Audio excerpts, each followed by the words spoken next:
Hi friends, welcome back to my channel. So ಇವತ್ತು ನಾನು ಆಲೂಗಡ್ಡೆಯಿಂದ ಒಂದು ಒಳ್ಳೆ ಟೇಸ್ಟಿಯಾಗಿರೋ ಸ್ನ್ಯಾಕ್ಸನ್ನು ಮಾಡಿದ್ದೀನಿ. ಸೊ ಬನ್ನಿ ಯಾವ ಥರ ಮಾಡೋದಂತ ಹೇಳ್ತೀನಿ. ಇಲ್ಲಿ ನಾನು ಒಂದು 5 ಬ್ರೆಡ್ ಸ್ಲೈಸನ್ನು ತೊಗೊಂಡಿದ್ದೀನಿ. ಇಲ್ಲಿ ನೀವು ಎಷ್ಟಾದರೂ ತೊಗೋಬೋದು.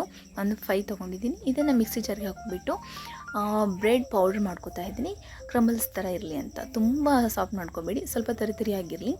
ಇಲ್ಲಿ 4 ಬೇಯಿಸಿರೋ ಆಲೂಗಡ್ಡೆ ತೊಗೊಂಡಿದ್ದೀನಿ. ಆಲೂಗಡ್ಡೆಯಿಂದ ಸ್ನ್ಯಾಕ್ಸ್ ಮಾಡ್ತಾಯಿದ್ದೀನಿ. ಇದು ನೀವು ಈ ಥರ ಸ್ಮ್ಯಾಶ್ ಮಾಡ್ಕೊಳ್ಳಿ. ಇದಕ್ಕೆ ಸ್ವಲ್ಪ ಮಸಾಲೆ ಹಾಕಬೇಕು. ಒಂದು ಪೆಪ್ಪರ್ ಪೌಡ್ರು ಮತ್ತು ಸ್ವಲ್ಪ ಅರಿಶಿನ, ಹಾಗೆ ಇದಕ್ಕೆ ಚಾಟ್ ಮಸಾಲೆ ಪೌಡ್ರ್ ಹಾಕ್ತಾಯಿದ್ದೀನಿ. ಇಲ್ಲಾಂದರೆ ನಿಂಬೆ ರಸ ಕೂಡ ನೀವು ಇದಕ್ಕೆ ಆ್ಯಡ್ ಮಾಡ್ಬೋದು. ಸ್ವಲ್ಪ ಚಿಲ್ಲಿ ಫ್ಲೇಕ್ಸ್ ಹಾಕ್ತಾಯಿದ್ದೀನಿ. ಆರ್ಗ್ಯಾನಿಕ್ ಇದ್ದರೆ ಅದನ್ನು ಕೂಡ ನೀವು ಅದಕ್ಕೆ ಆ್ಯಡ್ ಮಾಡ್ಬೋದು. ರುಚಿಗೆ ತಕ್ಕಷ್ಟು ಸಾಲ್ಟ್ ಹಾಕಿಬಿಟ್ಟು ಸ್ವಲ್ಪ ಇದಕ್ಕೆ ಜೀರಿಗೆದು ಪೌಡ್ರ್ ಹಾಕ್ತಾಯಿದ್ದೀನಿ. ಓಕೆನಾ. ಇದಕ್ಕೆ ಕಾರ್ನ್ ಪೌಡ್ರ್ ಇರುತ್ತಲ್ಲ, ಅದನ್ನು ಒಂದು 2 ಟೇಬಲ್ ಸ್ಪೂನ್ ಹಾಕ್ತಾಯಿದ್ದೀನಿ.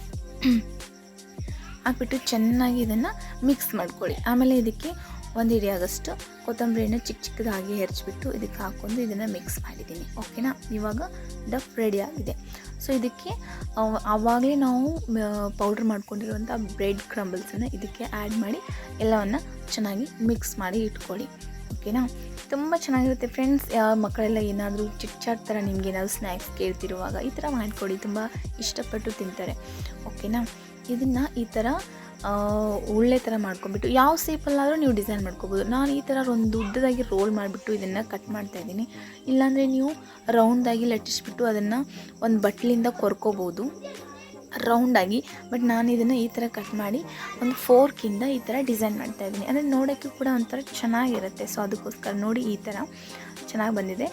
ಈ ಫೋರ್ಕಿಂದ ಈ ಥರ ಮಾಡಿದರೆ ಒಂದೊಂಥರ ಅಟ್ರಾಕ್ಟಿವ್ ಆಗಿರುತ್ತೆ, ಮಕ್ಕಳಿಗೂ ಕೂಡ ತಿನ್ನಬೇಕನ್ಸುತ್ತೆ. ಈ ಥರ ರೆಡಿ ಆಗಿದೆ. ಸೊ ಆಲ್ರೆಡಿ ನಾನು ಎಣ್ಣೆಯನ್ನು ಕಾಯಲಿಕ್ಕೆ ಇಟ್ಟಿದ್ದೀನಿ. ಎಣ್ಣೆ ಬಿಸಿ ಆಗಿದೆ. ಸೊ ಇದಕ್ಕೆ ನಾನು ಆಗಲೇ ರೆಡಿ ಮಾಡಿರುವಂಥ ಎಲ್ಲ ಅದು ಆಲೂಗಡ್ಡೆಯಿಂದ ಮಾಡಿರುವಂಥ ಅದೊಂದು ಸ್ನ್ಯಾಕ್ಸನ್ನು ಇದರಲ್ಲಿ ಹಾಕ್ತಾಯಿದ್ದೀನಿ. ಸೊ ಚೆನ್ನಾಗಿ ಫ್ರೈ ಮಾಡ್ಕೊಳ್ಳಿ. ಒಂದು 2 ನಿಮಿಷ ಆದಮೇಲೆ ಈ ಥರ ಮತ್ತೆ ತಿರುಗಿಬಿಟ್ಟು ಚೆನ್ನಾಗಿ 2 ಸೈಡು ಬಾಯ್ಲ್ ಮಾಡ್ಕೊಳ್ಳಿ. ಬಾಯ್ಲ್ ಆದಮೇಲೆ ಇವಾಗ ಆಲೂಗಡ್ಡೆಯಿಂದ ಮಾಡಿರುವಂಥ ಸ್ನ್ಯಾಕ್ಸ್ ರೆಡಿ. ನೋಡಿದ್ರಲ್ಲ ಫ್ರೆಂಡ್ಸ್, ವೆರಿ ಸಿಂಪಲ್ ಮತ್ತು ವೆರಿ ಟೇಸ್ಟಿಯಾಗಿರುತ್ತೆ. ಸ್ವಲ್ಪ ಬ್ರೌನಿಷ್ ಬರುವವರೆಗೂ ಇದರಲ್ಲಿ ಇದನ್ನು ಬಾಯ್ಲ್ ಮಾಡಿ, ಅದರಲ್ಲಿ ಫ್ರೈ ಮಾಡಿ. ಓಕೆನಾ. ಇವಾಗ ರೆಡಿ ಆಯಿತು. ವೆರಿ ಸಿಂಪಲ್ಲಾಗಿ ಮತ್ತು ತುಂಬ ದಿಢೀರಂತ ನೀವು ಮಾಡ್ಬೋದು. ಓಕೆನಾ. ಇದನ್ನು ಟೊಮೆಟೊ ಕೆಚಪ್ ಜೊತೆ ಸರ್ವ್ ಮಾಡ್ಬೋದು. ಮಕ್ಕಳಿಗೆಲ್ಲ ಹಂಗೆ ಕೊಡ್ಬೋದು, ಮಸಾಲೆ ಎಲ್ಲ ಇರೋದ್ರಿಂದ. ಕೆಚಪ್ ಇಲ್ಲ ಅಂದರೂ ಪರವಾಗಿಲ್ಲ. ನೋಡಿದ್ರಲ್ಲ. ಸೊ ಪ್ಲೀಸ್ ನನಗೆ ಸಪೋರ್ಟ್ ಮಾಡಿ, ನನ್ನ ಚಾನಲನ್ನು ಸಬ್ಸ್ಕ್ರೈಬ್ ಮಾಡಿ. ಬಾಯ್.